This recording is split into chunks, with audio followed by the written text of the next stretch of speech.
আজকে প্রথমেই জানতে চাইছি রেসিপিটা কেমন লাগছে তোমাদের। মানে সাজানোটা কেমন দেখতে লাগছে তোমাদের। আমার তো বেশ মজা লেগেছে করতে, কারণ প্রথমবার ট্রাই করলাম একদম ঘরোয়া উপকরণ দিয়ে।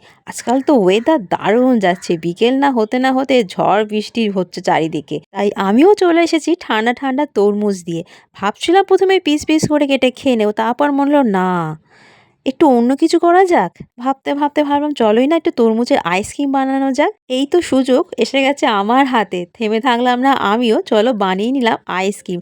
ঘরে ছিল না অনেক কিছু, তাই ভাবলাম চলো না ঘরোয়াভাবে হোমমেড স্টাইলে তরমুজের আইসক্রিম বানানো যাক। ট্রাই করে তো দেখি, কথায় আছে চেষ্টার কোনো বিকল্প হয় না। সাফল্য একদিন ঠিক অর্জন করে নেব তোমাদের আশীর্বাদ আর ভালোবাসায়। তাই আর কথা না বাড়িয়ে চলো শুরু করে দিই তরমুজের আইসক্রিম। প্রথমেই গোটা একটা তরমুজ কেটে নিয়ে এসে তোমাদের সামনে এসে দাঁড়িয়েছে, তারও হাফ করে কেটে নিলাম, লম্বা করে একটা চির করে নিলাম। দুজনের মতন আমি আইসক্রিম বানাবো, প্রথমবার ট্রাই করছি, তাই দুজনের মতনই আইসক্রিম ট্রাই করবো। তাই হাফ একটা তরমুজ নিয়ে নিয়েছি, বাকি হাফ তরমুজ রেখে দিয়েছি আলাদা করে, ওটা সবাই বাড়িতে খাবে। আর এই তরমুজের ফালিটা নিয়ে আমি আইসক্রিম বানাবো। তাই আইসক্রিম বানানোর জন্য প্রথমেই তরমুজ খোলা থেকে আলাদা করে কেটে নেবো আর মিক্সারে পেস্ট করে নেবো। আচ্ছা, এখানে বলে রাখি, তরমুজের দানা প্লিজ ফেলে দিও না, ওই সমেতই পেস্ট করে নেবে। আর পারলে তরমুজ খাওয়ার সময় খাবে, ফেলে দিও না। তরমুজদের দানাও বেশ শরীরের পক্ষে বেশ ভালো, এখন সব ডক্টররা বলছে। তাই এখানে মিক্সারে ভালো করে পেস্ট করবো। এখানে একটা মজার বিষয় হবে, দেখো ভালো করে, স্কিপ করো না। এখানে একটা মজার বিষয় ঘটে গেছিলো আমার সাথে, তাই ভুলেও স্কিপ করো না, মজা হয়ে যাবে মিস। মিক্সারের মধ্যেই তরমুজের সব রস বের করে নেবো আর শুকনো প্যানে রসগুলো ঢেলে আলাদা করে রেখে দেবো। তরমুজ পেস্ট করার পর রস ছাকাছাকি করবো না, কারণ তরমুজ হয়ে যাবে ওয়েস্ট। তাই তরমুজ ছেঁকে তরমুজ নষ্ট করার কোনো প্রশ্নই ওঠে না। টেস্ট হবে দারুণ, গ্যারেন্টি আমার। এইবার দেখো কি হয়েছিল।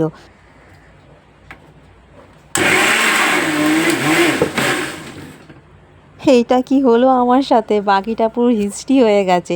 কাজ বাড়িয়ে দিয়েছিল আমার এই মিক্সার গ্রাইন্ডার, ওভারলোড হয়ে গেছিলো আর পেস্ট বেড়ে চারিদিকে ছড়িয়ে ছিটে একাকার দেওয়াল হয়ে গেছিলো খারাপ। কাজ বাড়িয়েছে বিশাল আমার, পরিষ্কার করে মুছে মাছে তারপর আবার পেস্ট করি, তরমুজে রস বের করি। কার কার সাথে এমন হয়েছে প্লিজ কমেন্ট করে আমাকে জানিও। রস ছাঁকবো না, নষ্ট করবো না কোনো কিছু, এইটাই আমার চাই। তাই গরম কড়াতে, শুকনো খালি কড়াতে রস জাল দিতে বসিয়ে দিলাম। বেশ ঘন করবো, একদম পুরো গাঢ় করে। এই সময় মিষ্টি মিশিয়ে দেবো 3 চামচ করে। এখানে আমি মিষ্টির পরিমাণ কম রাখলাম, কারণ আগেই আমি টেস্ট করে দেখেছি তরমুজটা আজকে বিশাল মিষ্টি ছিল। আর এমনিতেও আমি খুব কম পরিমাণে মিষ্টি খেয়ে থাকি, তাই কাপ আইসক্রিম বানাচ্ছি, তাই অল্প করেই মিষ্টি দিলাম। তোমরা যদি বেশি মিষ্টি খাও তো এখানে 1 বাটি বা হাফ কাপের মতো, হাফ কাপ না হলেও 1 কাপের মতো মিষ্টি অ্যাড করে দেবে।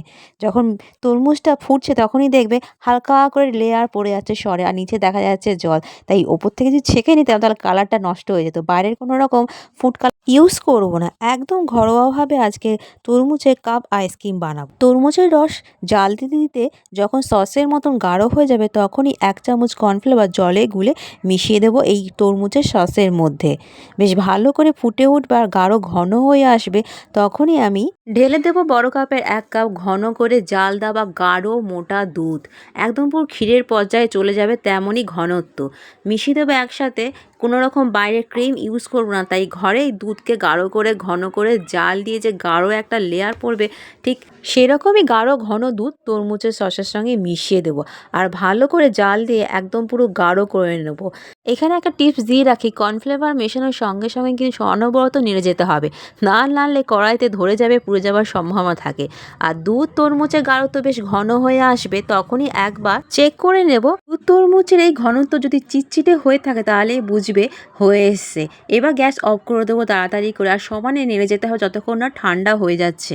কোনো রকমভাবে এই তরমুজের এই মিশ্রণে শর্ট বা মোটা লেয়ার না পড়ে যায়, তাই সমানে নাড়তে থাকতে হবে। ঠান্ডা হয়ে গেলে মিশিয়ে দেবো কয়েকটা তরমুজের টুকরো, বেশ ভালোই লাগবে। একটা হালকা প্লাস্টিকের মোল্ড নিয়ে নেবো আর তরমুজের এই মিশ্রণটা ঢেলে দেবো। আমি তো এখানে একটাই বক্স নিয়ে দেখালাম, তোমরা যদি পারো তাহলে 2টো বক্স নিও। কারণ আছে বলছি, এখানে একটাই বক্সে আমি পুরো ঠেসে ঠেসে ঢুকিয়ে দিলাম, আর ওপর দিয়ে এত সুন্দর করে তরমুজের টুকরো সাজিয়ে দিয়ে বক্স বন্ধ করে ফ্রিজে যে ঢুকিয়ে দিয়ে আসবো, তারপরে কিন্তু সেই তরমুজের টুকরোগুলো দেখা যায়নি, পুরো ভেতরে ঢুকে গেছে। প্লাস্টিকের টিফিন বক্সে তরমুজের মিশ্রণ দিয়ে দিলাম আর ফ্রিজে সারা রাত পুরো ওভারনাইট রেখে দেবো, আইসক্রিম তাড়াতাড়ি জমে যায়। সকালবেলা নিয়ে এসে আমি হাজির হয়ে গেছি। পুরো জমে ক্ষীর হয়ে গেছে। না, না মজা করছিলাম। ক্ষীর তো হয়নি, তরমুজের আইসক্রিম হয়ে গেছে। আজ প্রথমবার ট্রাই করেছি, একদম পুরো সাকসেস হয়ে গেছে। দেখো কেমন। তোমাদেরকে আমি ভয় পাঠিয়ে দিলাম এসে। ওয়াটারমেলন আইসক্রিম কালকে আমরা বানিয়েছিলাম, আজকে আপনাদেরকে খেয়ে দেখাবো। আইসক্রিমের সাথে সাথে মিষ্টিও এসে হাজির হয়ে গেছে। তবে শেষ পর্যন্ত মিশু থাকতে পারেনি। মিশু টিচার এসে গেছিল, তাই ওকে পড়তে বসতে হয়েছিল বেচারা। তাই দেখতে পারলো না কিভাবে সাজিয়েছি। কি মিললো তো আমার কথা? বলেছিলাম না তরমুজ দিয়ে এত সুন্দর করে সাজিয়েছি তরমুজের আইসক্রিম, আর একটা বক্সে পুরো চেপে ঢুকিয়ে দিয়েছি, তরমুজগুলো সব ভেতরে ঢুকে গেছে। ওপর দিয়ে পুরো তরমুজ পুরো হাওয়া হয়ে গেছে। তাই কিছু করার নেই, ভেতরে তো তরমুজ আছে আর তরমুজ দিয়েই করেছি, আর ওপর দিয়ে সাজিয়ে দিলাম পুদিনা পাতা। দেখতে কিন্তু দারুণ হয়েছে। পুরো দেখেছো আইসক্রিমের মতন পুরো জমে গেছে। না ক্রিম, না ফুড কালার, না বাইরের অন্য কিছু আইসক্রিম জমাবার পাউডার। দারুণ হয়েছে কিন্তু খেতে। খাচ্ছি আর হারিয়ে যাচ্ছে, আর ভাবছি তোমরা যদি একবার ট্রাই করে দেখো, পুরো হোমমেড স্টাইলে দারুণ লাগবে। না তোমাদের ক্রিম লাগবে, না খোয়াকে, না ফুড কালার, না অন্য কিছু আইসক্রিম করার জন্য। একবার ঘরোয়া উপকরণ দিয়ে বানিয়ে দেখো, দারুণ লাগবে তোমাদের। এত কষ্ট করে এই ভিডিওটা বানিয়েছি, প্লিজ লাইক করো, কমেন্ট করো, শেয়ার করো তা বেশি বেশি করে, আর সাবস্ক্রাইব করে আমার পাশে থাকো। আর যদি ফেসবুকে আমাকে দেখতে পাও তাহলে আমাকে ফলো করে রেখো। তাহলে তাহলে আসি আরও এক নতুন রেসিপি নিয়ে আমি হাজির হয়ে যাব খুব তাড়াতাড়ি করে। ততক্ষণ তোমরা সুস্থ থেকো, ভালো থেকো, আর এই গরমের সময় তরমুজ দিয়ে ঠান্ডা ঠান্ডা আইসক্রিম বানিয়ে খাও, দারুণ লাগবে কিন্তু তোমাদের। আরও একটা কথা বলে রাখি, এখানে তরমুজের পর আরও অনেক রকমের আইসক্রিম নিয়ে আমি হাজির থাকবো। তাহলে টাটা, দেখা হবে।